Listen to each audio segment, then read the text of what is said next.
So we're called Lady Rollins, and we're going to perform a short story that's in my short story collection in the back of the room, and it's called Black Rock LLC.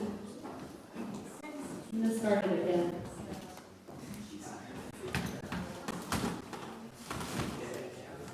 This story is based on the internet meme about how Dr. Dre owns the rights to Burning Man. Look upon this desert. It is flat and dry, with only a few lizards who gasp because they are thirsty, and having to shed their skins are tender, new and burned by the sun. They scramble for shade. They pant with small, brittle tongues, hiding under cacti.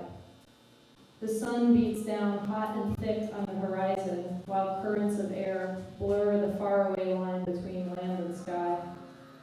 Dust fills every orifice, every pore, coating the back of your throat.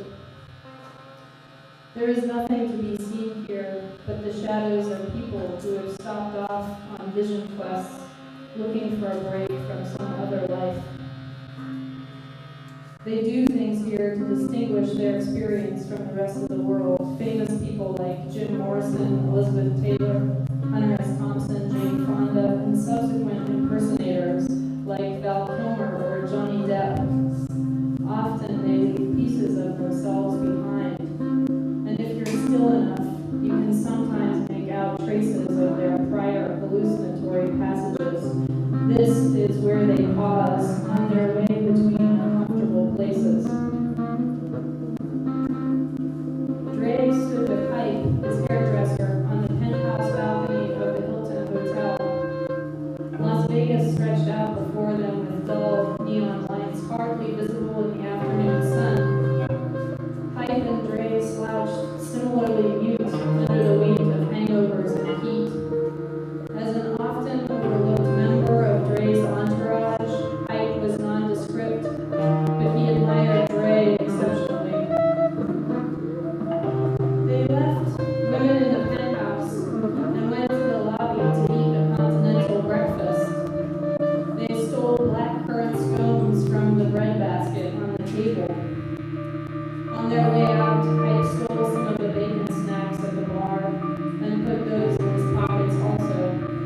To add a little marinade, he said, scones without meat make him blush. Another group of women stood in the lobby. I like to find the weakest one, said Hype.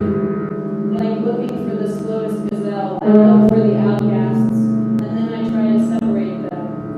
He could not tell if Dre was impressed with this analogy, but shotgunned an energy drink in the parking lot, and when they got in the car, turned the radio way up to calm his anxiety. Even with the AC on, the butter melted the crumbs in his pocket, and by the time they pulled off the highway, plumes of dust in their wake, the car smelled like bacon, and Hype was afraid to put his hand in his pocket. He felt the grease against his leg, and Dre laughed, so Hype laughed too.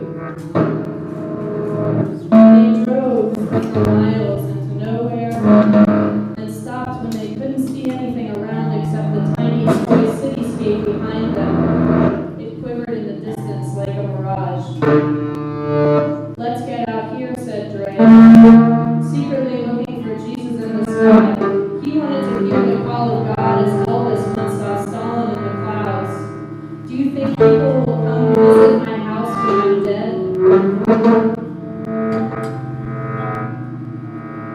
Nothing appeared in the clouds, but they heard the sound of a distant ice cream truck.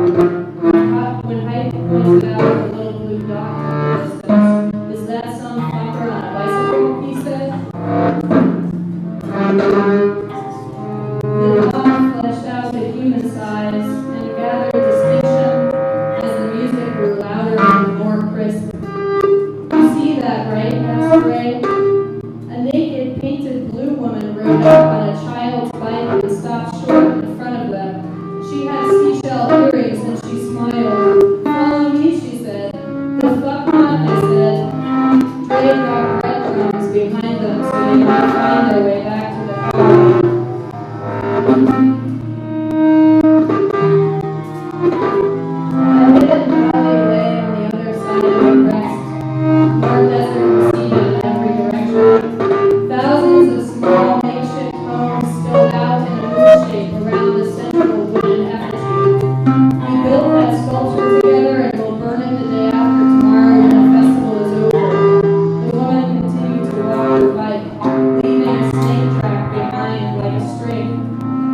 also follow that back, Dre realized.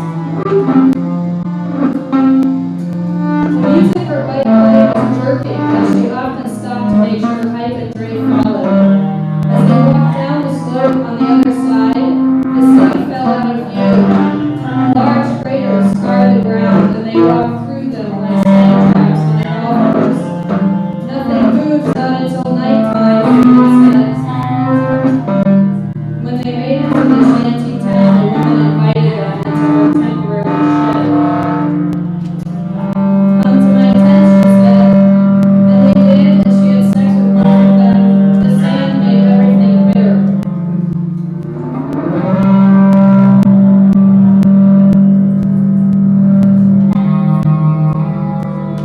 Dear Yoko, mothers don't always ask to be mothers, and dogs scratch any old door to escape dog catchers or the idea of dog catchers. But here we are now, we found ourselves here. My mother has died and I need a new one, yours truly. P.S. At the age of 18, before I knew you, before I knew the world, before I knew, I saw you in cut piece. You were in London, still on the stage. There was a queue outside the door, already down the street. All the famous people bought their own shears in order to snip your clothes away, to take your dress home as a souvenir, to remember you by. The flashing lights went off, pow, pow, pow, pow, pow, like lightning, like strokes from a belt, contracting and dilating pupils with a fluid and unconscious violence.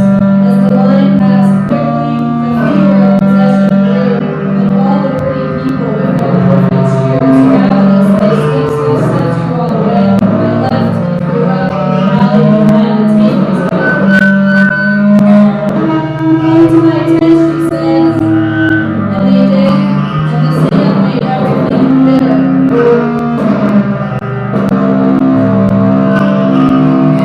When they emerged, the sun had slipped below the horizon.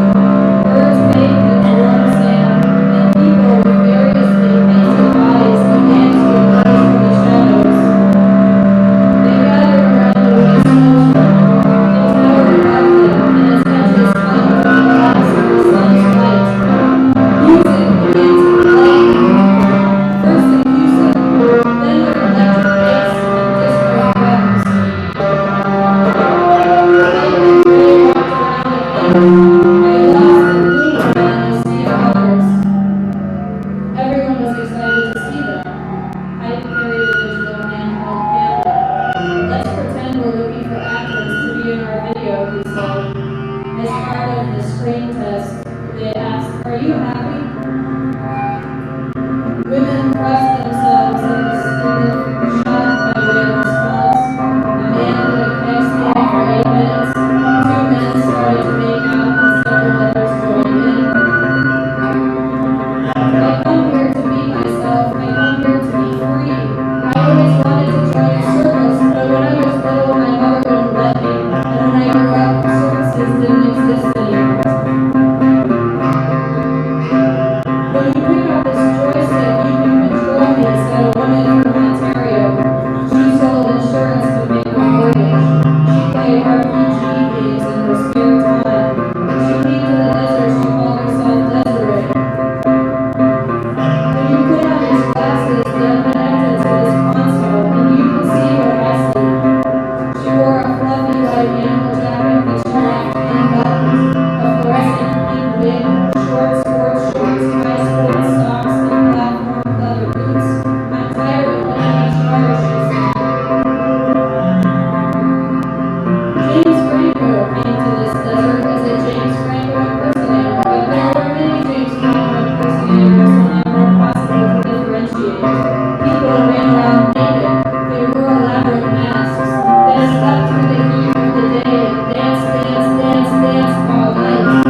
There's nothing to be seen here, said Dre. Everything's dried up and gone.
They scramble for shade, they pant with small, brittle tongues hiding under cactus.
great responsibility and leave no trace, and participation, and achieving through being actions that open the heart, and immediate experience that opens inner self. Oh, buy that shit, said Dre.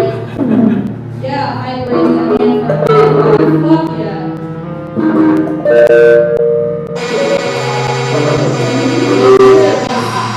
year is